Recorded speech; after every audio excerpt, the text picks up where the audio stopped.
मेरा महांगा में आना ये दूसरी बारी है और मैं आभार प्रकट करना चाहती हूं बाई शारदा को,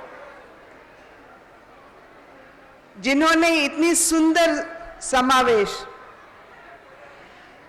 वो भी महिला दिवस को लेकर उन्होंने यहाँ इतना अच्छा कार्यक्रम किया और मुझे उसमें भाग लेने के अवसर भी उन्होंने दिया मुझे, इसलिए मैं तहे दिल से आभार प्रकट करती हूँ।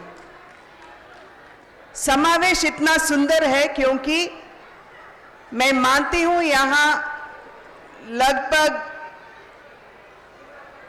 4,000 हो सकता है, 4,000 महिलाएं, 5,000 महिलाएं यहाँ शामिल है, इसलिए ये सभा इतनी सुंदर है। विश्व की महिला दिवस पर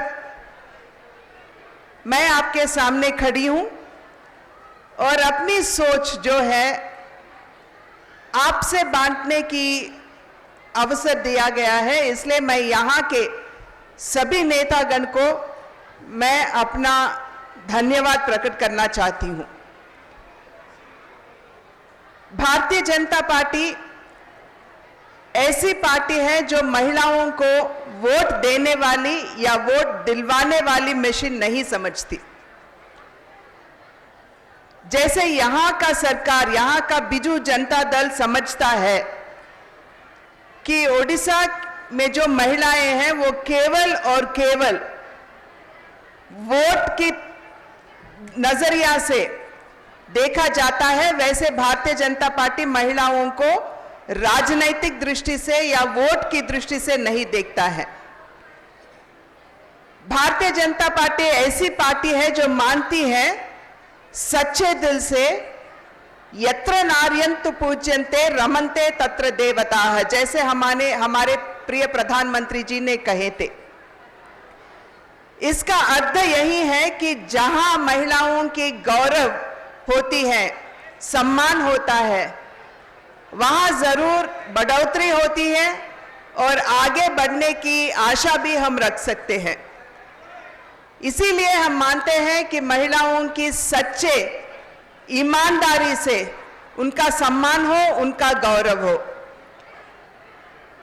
एक बार हमारे प्रधानमंत्री श्री नरेंद्र मोदी जी ने अपनी मन की बात देशवासियों से बांटते वक्त उन्होंने यही कहा कि अगर हमारी घर की लड़की, हमारी बेटी बाहर जाती है और देरी से घर आती है तो हम उनको 1000 प्रश्न पूछते हैं कि तुम कहाँ गई, किसके साथ गई, कहाँ बैठी, कौन सी बात हुई, ये सब हम अपनी बेटियों से पूछते हैं।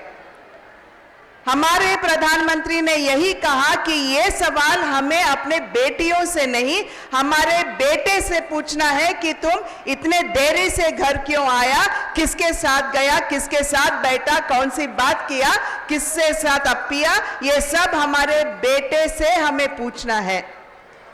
क्योंकि समाज में जो हम दुष्कर्म देखते जा रहे हैं, जो बढ़ती जा रहे हैं महिलाओं के प्रति, वो सब इसलिए होते जा रहा है क्योंकि हम अपने घर की बेटों से हम ये सवाल नहीं पूछते।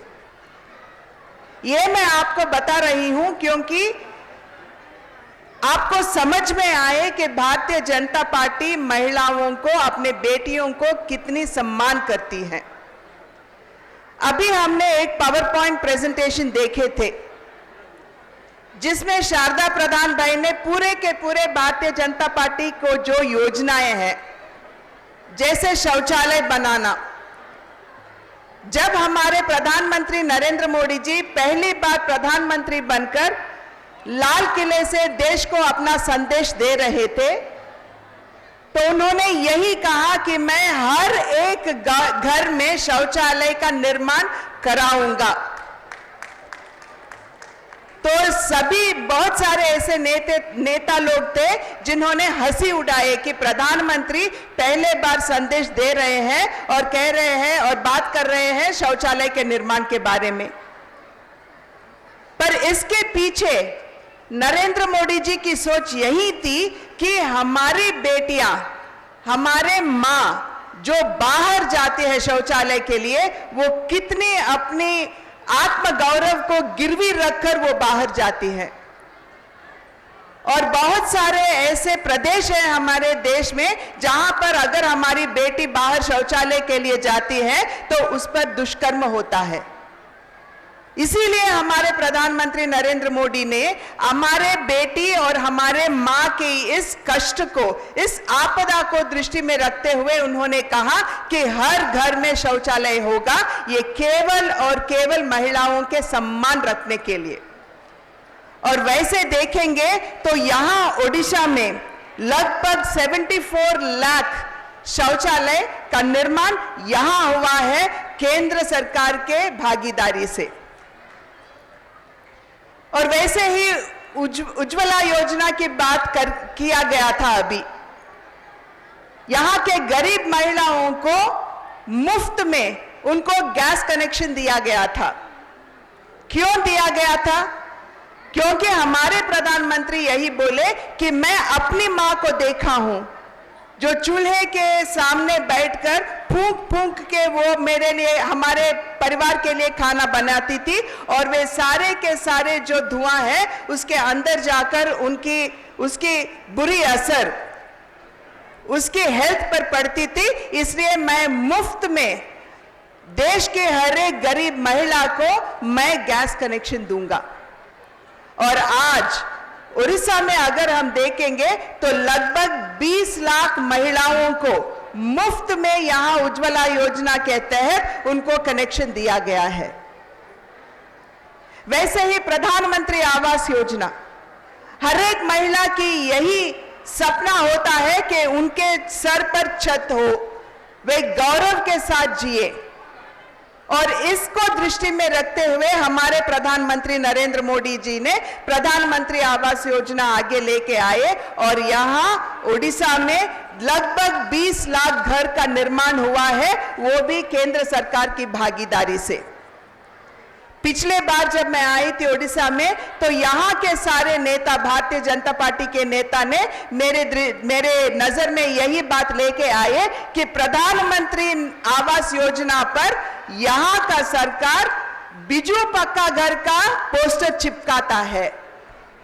तो मेरा यही मानना है कि यहां का सरकार जो है ये यहां के लोगों की हित के लिए काम करने वाली सरकार नहीं, केवल पोस्टर चिपकाने वाले सरकार है, यही मैं मानती हूं। और जब हमारे नेता लोग आवाज उठाए उस पर तो चट से उन्होंने वो पोस्टर को छोटा कर दिए।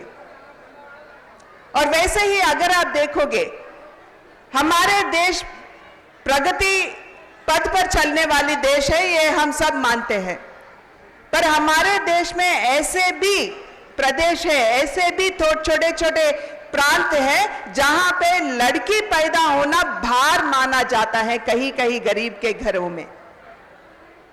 तो इसीलिए हमारे प्रधानमंत्री उन बेटियों के संरक्षण के लिए, ये बताने के लिए कि बेटी का पैदा होना भार नहीं पर वो हमारे घर की लक्ष्मी है, इसीलिए उन्होंने सुकन्या समृद्धि योजना आगे लेके आए।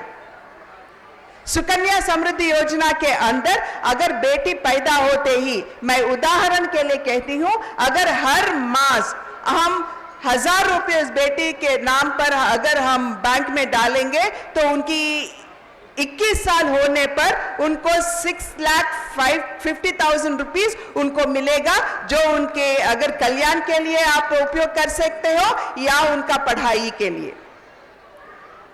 केवल और केवल इसी बात पर जोर देने के लिए कि बेटी घर की लक्ष्मी होती है, इसीलिए ये सुकन्या समृद्धि योजना आगे लेके आए। और आज ओडिशा के अंदर 9,50,000 लड़कियों की सुकन्या समृद्धि योजना के अंदर अकाउंट खुले गए हैं। वैसे ही जनधन योजना, हम जानते हैं कि ये जो जनधन योजना है गांव में रहने वाली गरीब महिलाओं के लिए ये बहुत बड़ी अच्छी एक योजना है, क्योंकि महिलाएं जो घर पर खर्च करने की बाद जो भी छोटा मोटा बचता है उनके पास, वो अपने घर में अगर छिपा के रहती है तो उनकी बेटा हो या पति हो, वो रुपये ले जाते हैं और उनके अपने के लिए वो उपयोग करते हैं।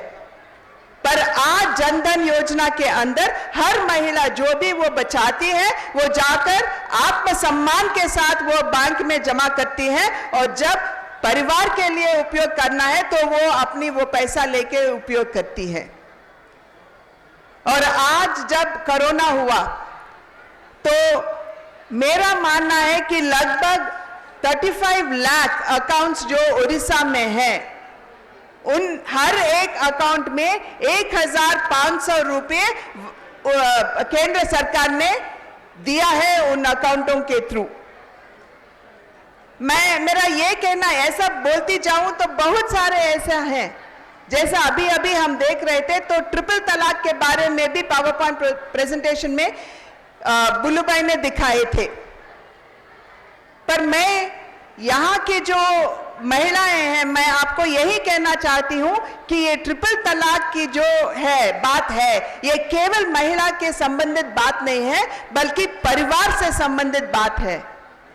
क्योंकि अगर हमारी बेटी तलाक लेके घर आती है तो उस बेटी को देखते देखते कितना बाधा उनकी माता पिता भाई बहन सब अनुभव करते हैं, ये हम सब जानते हैं। इसीलिए प्रधानमंत्री जी ने हर एक महिला के पीछे, हर एक माइनॉरिटी महिला के पीछे एक भाई बनकर खड़े होकर उनके सर पर उनका हाथ रखकर यही कहे कि आपका संरक्षण होगा और ट्रिपल तलाक नहीं होगा हमारे देश में। यानी कि हमारे यहाँ भारतीय जनता पार्टी की नेतृत्व ऐसा नेतृत्व है जो एक बाप की जगह, एक भाई की जगह, एक मामा की जगह लेकर हमारे देश के महिलाओं और बच्चियों की संरक्षण करने वाली सोच केवल और केवल भारतीय जनता पार्टी के नेता लोग में है। इसीलिए अगर हम वोट मांग सकते हैं तो हम महिलाओं के पास जाकर अपने हक के रूप में हम वोट मांग सकते हैं। और हम आश्वासन भी करते हैं कि आगे आने वाले चुनाव में जरूर ओडिशा के महिला भारतीय जनता पार्टी के नेता लोग को अपने आशीर्वाद देंगे, ये हमारा विश्वास है। क्यों बिजू जनता दल नहीं मांग सकता? अभी अभी महंगा में जो हुआ आप सबको मालूम है। जैसे यहां कुलमनी बराल जी, विकास जेना जी का हत्या हुआ था। क्यों हुआ उनकी हत्या? केवल और केवल प्रधानमंत्री आवास योजना के अंदर जो भ्रष्टाचार हुआ उसे उठाने के लिए केवल उन्होंने उठाया ये बात, इसलिए उन दोनों का हत्या कर दिए। और दो लोगों का भी हत्या हुआ जो प्रूव कर सकते हैं कि यहाँ के नेता लोग इस हत्या से जुड़े हुए हैं, इसलिए उन दोनों को भी मार दिए हैं। मेरा यही कहना है कि बिजू जनता दल अगर ओडिशा के महिलाओं की सम्मान करती है तो वो 4 महिलाओं को क्यों विधवा बनाए? इसका जवाब जरूर यहां का मुख्यमंत्री और बिजू जनता दल को देना है। एक छोटी सी बच्ची परी, उनकी जैसी तस्करण हुई है और अभी तक किसी न किसी को पकड़ के सामने आके कहना कि ये वो हत्या किया, क्या ये अच्छी बात है? पर ऐसे ओडिशा में बहुत सारे बच्चों की तस्करण हो रही है। जैसे लेखा जी ने अभी कहा कि 27,000 बच्चों की तस्करण अब ओडिशा में हुई है और रिकवरी रेट कितनी है? केवल और केवल 14%। नवीन बाबू कहते हैं कि मेरा 4 करोड़ बच्चे हैं जो ओडिशा वासी हैं, वो सब मेरे बच्चे हैं। तो मैं इस मंच से नवीन बाबू से सवाल करना चाहती हूं कि क्या कुलमनी बराल, विकास जेना, जो परी की हत्या हुई है, वो सब आपके बच्चे नहीं हैं? क्या वो ये 4 करोड़ आपके बच्चों में से नहीं है क्या? यही हम पूछना चाहते हैं उनसे।